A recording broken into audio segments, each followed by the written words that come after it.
make a great decision that just ended badly? Or maybe a terrible one that somehow worked out perfectly? Well, today we're diving into Annie Duke's fantastic book, Thinking in Bets, to pull out a mental model that will, I promise, fundamentally change how you look at every single choice you make, especially when you don't have all the facts.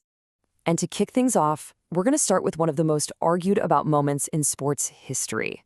Seriously, a single decision made in a split second that was judged by millions of people instantly.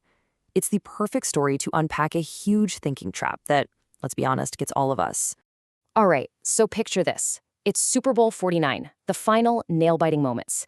The Seattle Seahawks are on the 1-yard line about to beat the New England Patriots, and they've got Marshawn Lynch, one of the best running backs in the league, ready to go. The entire world, literally everyone watching, thinks they know what's coming next. Just hand him the ball. It's the obvious play. It wins the championship. Yeah, that's not what happened. And the call they actually made led to this exact question being plastered across every sports headline you can imagine. So, what was this decision that sparked such an incredible, immediate backlash? Instead of that obvious run, Coach Pete Carroll called for a pass. The quarterback threw it, and it was intercepted. Just like that. Game over. The Seahawks lost. And immediately, the media, the fans, everyone called it the worst, most boneheaded coaching mistake in the history of football. So what's going on here? Everybody from the experts on TV to the fans at home was falling for this sneaky cognitive trap called resulting. They were judging the quality of that decision based only on its terrible outcome. But Annie Duke asked the really important question, what if the process behind that decision was actually pretty sound? This is the mental knot she helps us untangle. So how do we fix this? How do we stop falling into that resulting trap? Well, Duke offers a really powerful new way to see the world and our choices. It's not about having a perfect strategy, it's about learning to navigate uncertainty. You see, a lot of us, without even realizing it, we treat life like it's a game of chess. It's a game of perfect information. All the pieces are right there on the board. There's no luck. If you're the better strategist, you're supposed to win. But Duke's huge idea is that life isn't chess at all. It's poker. In poker, there's hidden information, and luck plays a huge role. You can make the absolute smartest, best possible decision with the cards you're holding and still lose the hand just because of the next card turned over. And that is really the big aha moment here. We're not playing on some clean, predictable chessboard where the best move is guaranteed to win. No, we're sitting at a messy poker table. A really good process can still lead to a bad outcome because of bad luck or stuff you just couldn't have known.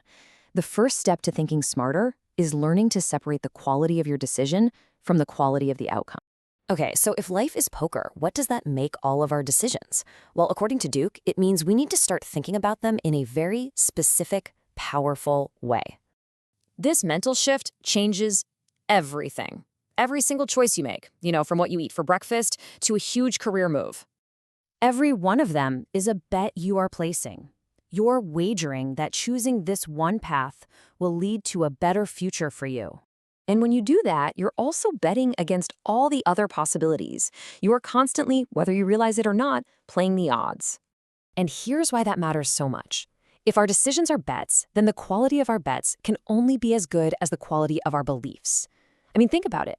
If your beliefs about the world are biased or incomplete or just flat out wrong, your bets, your decisions are going to be wrong too. The path to better decisions isn't about somehow predicting the future. It's about getting better at updating and refining what you believe to be true right now. Okay, so this all sounds great in theory, right? But how do we actually use this stuff? How do we start to challenge our own beliefs and make better bets in our day-to-day lives? Well, the good news is, Duke gives us some incredibly practical tools.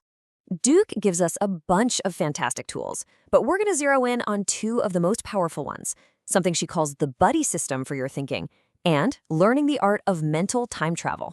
So the buddy system is all about creating a small group of people whose main goal isn't to make you feel good, it's to help you get closer to the truth.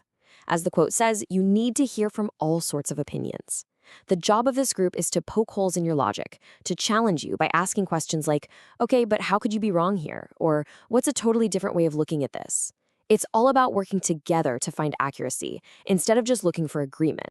Now, this second tool, mental time travel, tackles a totally different problem. Our natural tendency to care way more about right now than we do about the future. And Jerry Seinfeld has this brilliant bit that explains it perfectly. He talks about night guy versus morning guy. Night guy loves to stay up super late, watch TV, have another snack. Why not? The problem is he's totally sticking it to morning guy, who has to wake up exhausted and deal with all the consequences. We all have a night guy inside us, making decisions for our future self.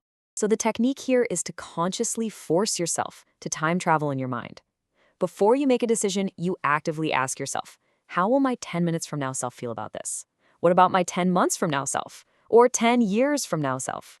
Just by having that quick conversation with your future self, you pull those long-term consequences into the present, which makes it way easier to make the wiser choice to. All right, let's bring it all home. We've talked about how resulting can fool us, why life is way more like poker than chess, and a couple of tools to start making better bets. So, what's the final, most important takeaway from all of this? And this quote from the book, I think it just says it all. A single outcome, good or bad, doesn't actually define your decision. That pass play from Pete Carroll could have been a game-winning touchdown. Your well-researched stock pick could still lose money. You can do everything right and still get a bad result because, luck and uncertainty are always part of the game. In this, right here, is the ultimate mindset shift. You have to stop obsessing over the results, which you can't fully control. Instead, you need to obsess over your decision-making process, which you can control. A good process repeated over and over again is what leads to better outcomes in the long run.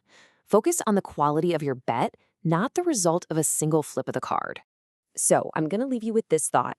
The next time you're facing a tough choice, whether it's at work or in your personal life, just pause for a second and ask yourself, am I treating this like a game of chess where I'm looking for that one perfect, guaranteed move? Or am I treating it like a game of poker where I acknowledge the uncertainty, the hidden info, the roll of luck, and I'm just trying to make the best possible bet with the hand I've been dealt?